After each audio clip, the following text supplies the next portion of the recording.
Right then, rain on the roof, 11:30 at night. You can hear it from your bed, that soft tapping that gets heavier when the wind picks up, and you do what you've done every single time it's rained in your entire life. Nothing. You pull the duvet up and close your eyes. You've never thought about why you're dry, not once, you just are. But here's something that might stop you falling asleep tonight. The tiles on your roof, the ones you think are keeping the rain out, are not waterproof. They never have been. Roof tiles are porous. They absorb water. A clay tile, those orange-brown ones you see on most older UK homes, can soak up to 1/4 of its own weight in water every time it rains. Concrete tiles, the flatter grey ones, up to 15%.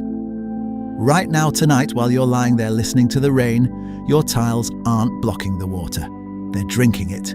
And that's not a defect, that's just what tiles are. They're made from clay or concrete, both naturally porous materials, fired or pressed into shape. Nobody designed them to be watertight. They weren't built to seal. They were built to overlap, to slow the water down, to give it a path to follow.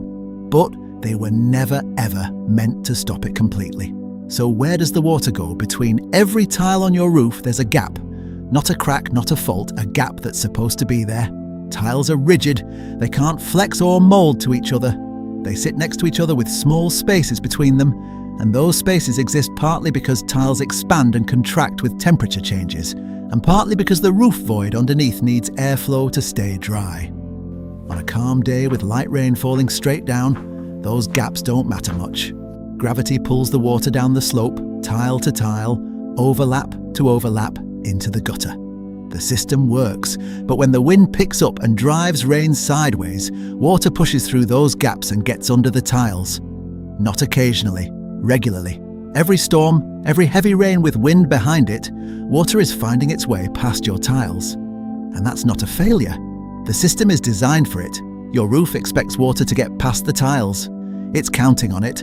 Now here's the part most people refuse to believe until they see it. Go up into your loft. Look at the underside of your roof. Pick a tile and push it. It moves. It's not fixed, it's hanging. Most tiles on a UK roof are not nailed down. Each tile has small lugs on the back, little hooks moulded into the clay or concrete. Those hooks sit over a thin strip of wood called a batten, and the tile just hangs there by its own weight. That's it. No screws, no clips, no adhesive. Gravity, under BS 5534, the British standard for slating and tiling, every other row is supposed to be nailed as a minimum. But in practice, on houses across the country, you'll find rows and rows of tiles that nobody ever nailed. Some roofs have barely any nailed at all. A strong enough gust and the tile lifts off the batten, slides down the roof and lands in your garden. You've seen tiles on the pavement after a storm. Now you know why. So let's just take a moment with this. You're lying in bed. Above you is a roof covered in porous material that absorbs water. Between every piece there are gaps that let wind-driven rain through, and most of those pieces are hanging in place by nothing but 2 hooks and gravity. And you're completely dry. Something else is doing the job, something you've never seen, something nobody ever told you about. And it's been there, working silently, every single day since your house was built. Underneath the tiles, underneath the battens they hang on, stretched directly across the big sloping timbers that give your roof its shape, there is a thin sheet of material that is doing almost all of the work your tiles get the credit for.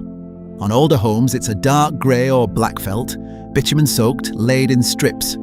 On anything built or re-roofed in roughly the last 15 years, it's something called a breathable membrane, a thin synthetic sheet that does something that sounds like it shouldn't be possible.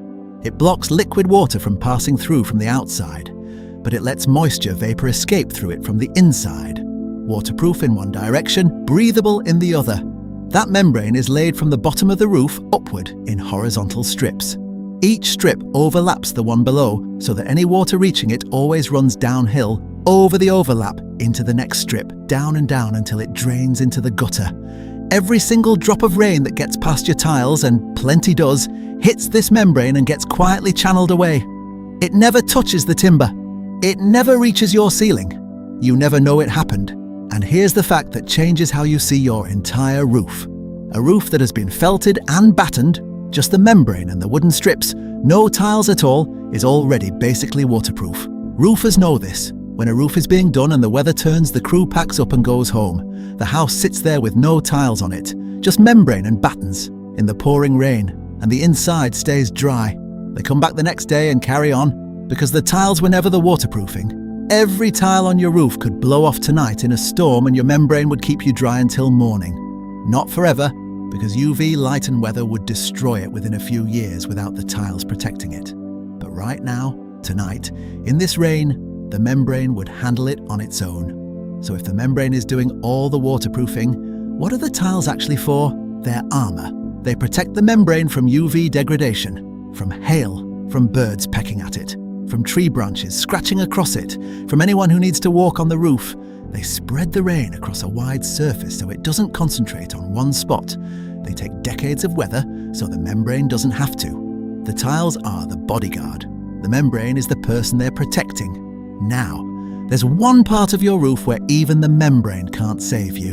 And this is where most roof problems actually start. Wherever two surfaces meet, wherever the roof changes direction or something sticks through it. The chimney, the skylight, the point where a roof slope meets a wall, the valley where two pitches come together and funnel water into a single narrow channel. The membrane can't wrap tightly enough around these junctions to seal them on its own. So at every one of these points, something else takes over. Lead, thin sheets of it, cut by hand, bent and dressed into shape, tucked into a groove, chased into the mortar on one side, and laid flat over the tiles and membrane on the other. Lead has been used on UK roofs for centuries because it's soft enough to mould around any angle and hard enough to last 50 years without corroding. A properly dressed lead flashing on a chimney will outlast the tiles around it. And this is where the expensive mistake happens. You spot a damp patch on the ceiling near the chimney breast. Someone goes up, looks at the flashing, tells you it's pulled away from the brickwork, needs redoing properly. Lead chased in, dressed over the tiles, finished right. A few £100. But you don't want to spend a few £100. So, someone else turns up, runs a bead of silicone sealant along the gap between the lead and the brickwork, charges you £60 and drives away. The silicone holds for a year, maybe 2. Then it shrinks, cracks, peels. The gap opens up again. The water comes back in, same spot, same damp patch, but now it's been wet, dried, wet again for 2 years, and the timber behind the plaster has started to rot. The repair that would have cost you a few £100 now costs a few £1,000 because the rafter underneath needs cutting out and replacing. Most roof leaks don't start with a cracked tile or a hole in the membrane. They start at a junction where the flashing failed and someone tried to fix it cheap.